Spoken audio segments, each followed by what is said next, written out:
Hello mga ka-cooking, for today's video, gagawa naman tayo ng rice cake kasi most requested, tsaka may bisita yung aking biyanan. So, ito yung ingredient natin is bok choy, toge, salt and pepper, onion, prawns, and this one is sa atin is tokwa, no?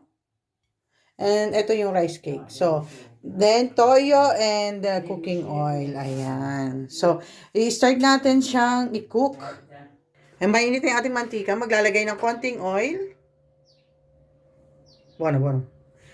Ayan. Tapos, onion. Ayan guys. Oh, onion. Ayan. So, kailangan natin i-well done yung ating onion. Ayan.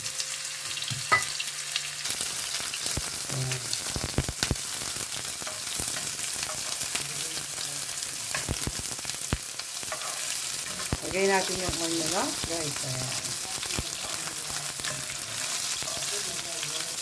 Next natin is yung prawn.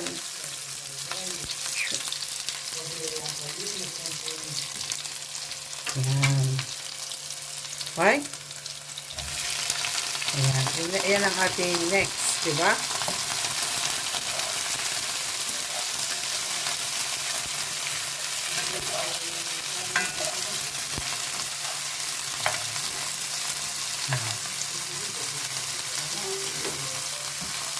Next is the bok choy.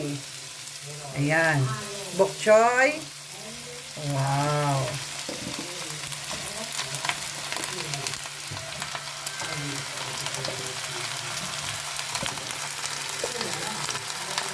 Ayan.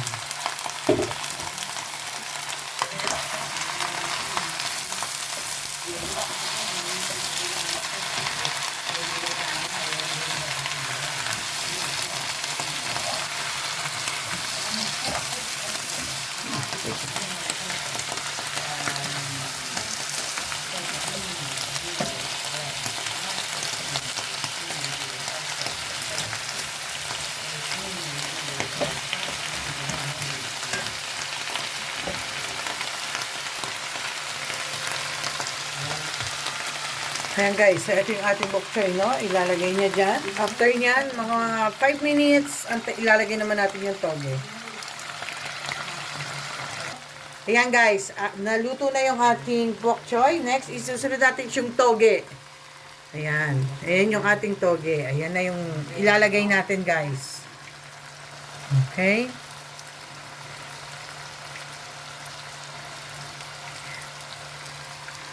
May assistant chef ako ngayon. Si Alberto.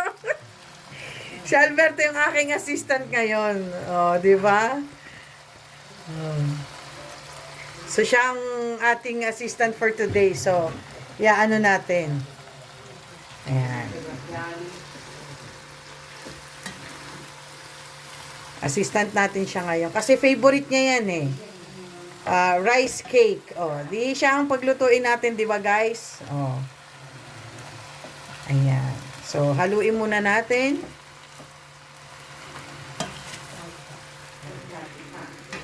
Yung chef natin serious.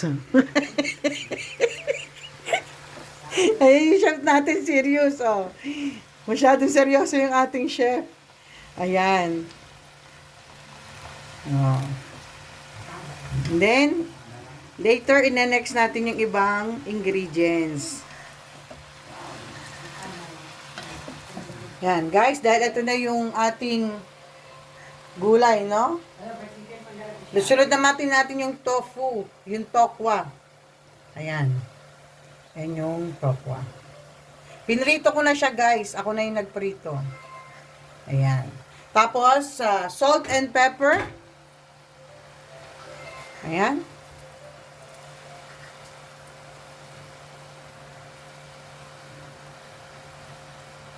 And then, ina-next natin yung soy sauce.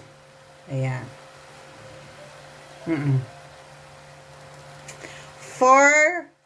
tablespoon of soy sauce. Ayan. And then, yung ating rice cake. And then, imimix na natin siya. Carefully, ha? Ayan.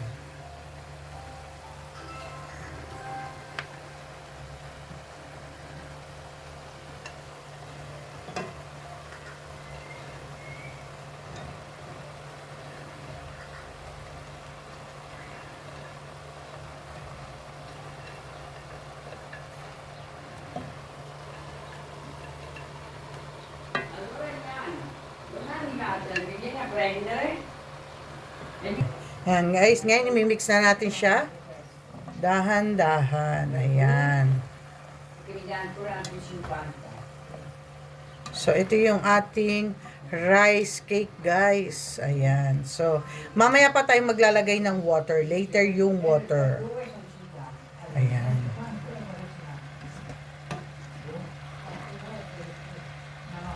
Ito yung ating rice cake. Ayan.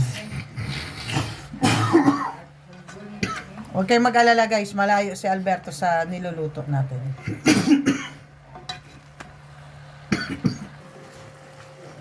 Ayan guys, now mix well na natin. Maglalagay tayo ng 3/4 cup of water. 3/4 cup of water. Ayan guys. Isa. Dalawa. Ayan. So, hahayaan natin siyang kumulo, no guys?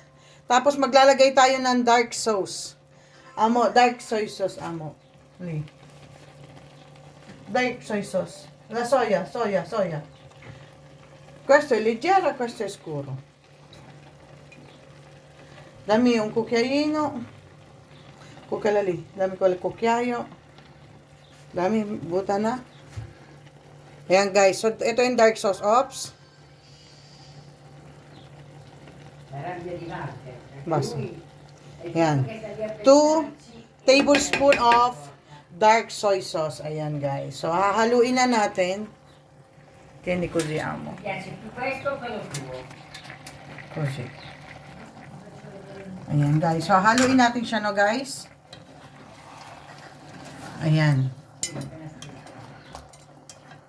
Para maganda ang blend ng kulay ng ating rice cake guys. So, ito yung own version ko ng rice cake. So, kailangan to mag-blend ng husto para at least, no, well combined sa tokwa, sa toge, tsaka sa pok choy. Ayan. So, ayan yung kailangan nating ano. Dahil yung ating hipon, luto na yung ating hipon. So, ito naman yung ating rice cake, talagang kailangan nating i-cook well siya kasi pwede mo siyang kainin ng half cook, pero sa hindi sanay, syempre parang ang dating sa kanila anong klase yung parang goma, ganun. Kasi ito talaga half cook lang talaga siya. Hindi siya pwede ng overcook. So I hope na magustuhan nyo guys. Ayan, mag-antay lang tayo ng mga 5 minutes guys. And ready na yung ating rice cake. 5 minutes is already done, no? Ayan. So antay lang tayo kumulo. Ayan. No? Yung aking cameraman is si Alberto. Kanina siya yung naghahalo. Ngayon ayaw niya na. So, ayan. Antay tayo guys ng 5 minutes, no? Pakaluin natin ang gusto. Ayan guys. After 5 minutes, luto na yung ating rice cake guys. Ayan. So, ayan. Tingnan naman natin kung ano yung kanya, o, diba? Luto na siya, guys. So, ready na to for serve. Ayan. So, luto na yung ating rice cake. So, ito yung ating rice cake, guys. Kita nyo, guys? So, ito yung ating rice cake. Ayan. So, luto na siya, guys.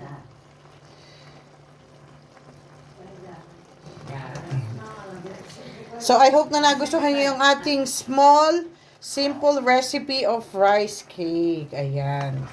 They call that here in Italy, gnocchi di riso with vegetable and prawns. Ayan.